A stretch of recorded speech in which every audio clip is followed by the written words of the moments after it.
A few weeks ago I did a short video on a book from the mid-1970s, the Pictorial History of Horror Films by Dennis Gifford. And in that video I said about how it was strange that in the mid-70s there was this, massive release of all sorts of media to do with horror, be it the reference books, the bubblegum cards, the poster magazines. And off I'll waffle and go through the book, and I'm indebted to someone on YouTube by the name of Billy Haney 5117, who pointed out something that I'd completely forgotten, which is in the middle of the 1970s horror had a resurgence in comic book form. Of course, yeah, I don't know why I forgot. Thanks, Billy. So I don't know how I forgot, because at that time when I was buying Deskin's Halls of Horror magazine, buying up those silly bubblegum cards, I was also buying weekly comics. And I just thought I would show you today, for anyone who's not from the UK, what we were growing up with and the oddities we were encountering in the mid-1970s. You can't get more mid-1970s than this. This is September the 20th, 1975. Marvel Comics had a UK arm by that time. We had the Mighty World of Marvel, we had Spider-Man Weekly, we had Dracula Lives, we had Planet of the Apes, Savage Sword of Conan. And unlike America, in Britain, to this day, back then and to this day in Britain, comics were never ever monthly. They were always weekly, they were always A4 in size, and they were always anthologies, right? So you had comedy strips like the Beano and the Dandy, you had football strips, Roy the Rovers, you had war strips like Battle, action strips like Action, science fiction, 2000 AD, and we had horror. And what was wonderful about these and odd about these is Marvel UK at this point anyway, in the mid 70s, were reprinting the American strips, but resized to A4 size, and crucially in the case of the horror comics, printed in black and white. So I have never ever read any of the Marvel Dracula stories in anything other than black and white. If I Google image, they look blooming strange in colour. It seems really weird to have the likes of Gene Colan here doing this fantastic artwork in colour. It just seems very odd to me, and I think the reprinting in a larger scale in black and white helps enormously with the moodiness. All right. The downside of having a weekly comic is its anthology form meant the stories had to be cut up, so you didn't have your 30 pages you would get if you bought the American equivalent. In Britain, you're lucky to have got 5 pages. So I'm just going to go through this. As I say, Dracula Lives, issue 48, weekend in September the 20th, 1975. So lead strip, of course, Count Dracula, with the brilliant Gene Colan artwork. And then it just ends. Next, Ghost on Haunted Hill. We are now into The Living Mummy by Tony Isabella, artist Val Majorek. All right. Just have a quick flick through there. We see Planet of the Apes was up and running at that time.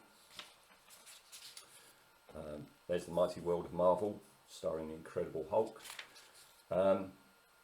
Then we've got Werewolf by Night. All right, Don Perlin is the artist here. Just go through that, and when we reach the back, this and every week, the Avengers and the Savage Sword of Conan, and you would also get little bonuses, and we've got that here in that you have a free werewolf mask. All right, so this is that one. That's the horror one. But what I thought is not just show you the horror ones today, but some of my other issues I got from back then. So here we go, going forward 3 years. Star Wars Weekly. Star Wars Weekly came out when Star Wars came out, and same thing again. Upsized to A4, reprinted in black and white, chopped up into like 5-page segments. What is nice, and it is a bonus for any Star Wars collector, is these are weekly issues, so therefore new covers had to be made. Yeah, you can get some really good ones and you can get some really duff ones. And again, same as the horror titles, it seems weird. I've been in Forbidden Planet flicking through graphic novels, collecting the original Marvel run of Star Wars, and it just seems very, very odd to see the likes of our Carmine Infantino in colour. To me, Star Wars is in black and white with the Electrotone, you know, grey shading. All right, so I'll just show you through this. I mean, I think it's brilliant because you can really get to see all the fantastic artwork by Carmine and the fantastic inking. This is Terry Austin here. All right, look at that. Smaller side, Savage Sword of Conan. I think this is the monthly. They decided to then go monthly with Conan at this point. So yeah, look at all this gorgeousness. All right, look at that. I really don't want to see that in colour. I'd rather study all that in black and white. And in this issue, we've got a good example of Star-Lord, written by Chris Claremont, drawn by John Byrne, Terry Austin again doing the inking. And yeah, this was my first introduction to Star-Lord, and as I say, I much rather it in black and white. Look at him, black and white than colour. All right, and then yeah, you would have Tales of the Watcher and a little you know, short stories at the end. All right, now what happened with Star Wars later in the run? They had a problem that they had already had with the next comic that I'm going to show you, is that even though by chopping them up into 5-page segments, they were start outpacing the American stories, and that's when you got the likes of Alan Moore, etc., starting to do backup strips in Star Wars Weekly, because that was a problem. The UK title would catch up with the American title, and as I say, it happened with Star Wars Weekly, but it had happened a few years earlier. We're back in 1975 with the Planet of the Apes comic. It's only issue 28, but there was a problem in that, yeah, you've got a weekly comic coming out, but you've caught up with the American title. What the heck are you going to do? What they did seems very bizarre now, but they had a science fiction character called Killraven, this fella here, right? And in his strip, it's set on Mars, and he's fighting the Martians from War of the Worlds. It's a loose sequel set far in the future where man is fighting the Martians on Mars.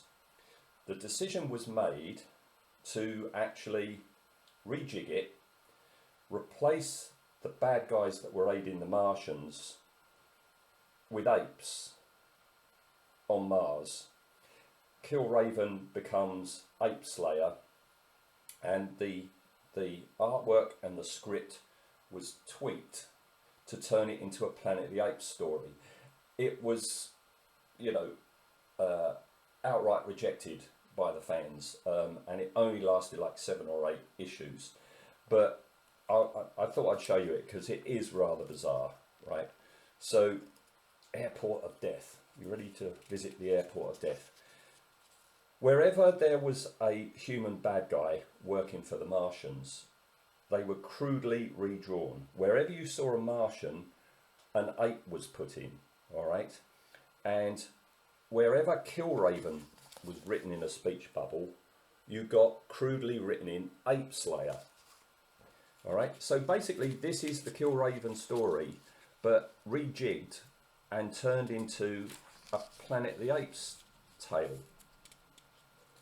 And yeah, it's odd, isn't it?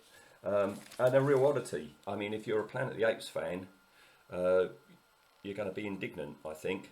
If you're a War of the Worlds fan, you're going to be indignant. It's an oddity, it really is. So that's your lead strip. Nice strips on behind the scenes. There was always nice behind the scenes Planet of the Apes. What else have we got? If we've got Apeslayer at the front, what you're going to pack out the rest of it with? Well, of course, why not? Adam Warlock. Go figure. But again, Jill Kane artwork, brilliant in black and white. All right. So I think that's it. It's a nice view of some of the covers that are out. So there we go. I just thought I'd show you this today. This is what Marvel UK was for us in the mid-70s. This is before, again, Des Skin comes back on the scene and starts up properly producing original products, original strips, original characters. But the fledgling Marvel UK was just A4 black and white reprints. So yeah, thanks again, Billy Haney 5117, for giving me this opportunity to just do an addition to my last video.